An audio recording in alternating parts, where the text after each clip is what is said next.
Welcome! If you're someone who values privacy or just likes to keep your digital footprint clean, Telegram offers a powerful feature that automatically deletes your account after a period of inactivity. In this quick guide, I'll show you how to set your Telegram account to self-destruct after 1 year of inactivity using the latest updated steps. First, open the Telegram app on your phone. Once you're in, look for the menu icon. Depending on your device, this could be the 3 horizontal lines in the top corner or simply your profile icon. Tap on it to open the main menu. Next, go to Settings.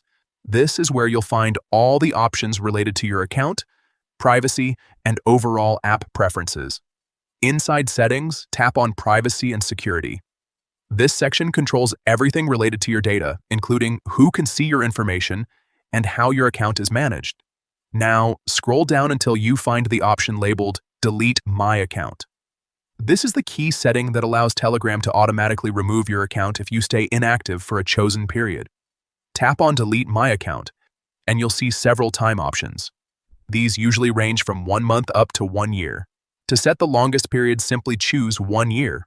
Once selected, your account is now configured. If you don't log into Telegram for a full year, your account, along with all your messages, contacts, and data, will be permanently deleted. This feature is especially useful if you stop using Telegram and want to ensure your information doesn't stay online indefinitely. It's a simple but effective way to stay in control of your digital presence. That's it. You've successfully set your Telegram account to self-destruct after 1 year of inactivity.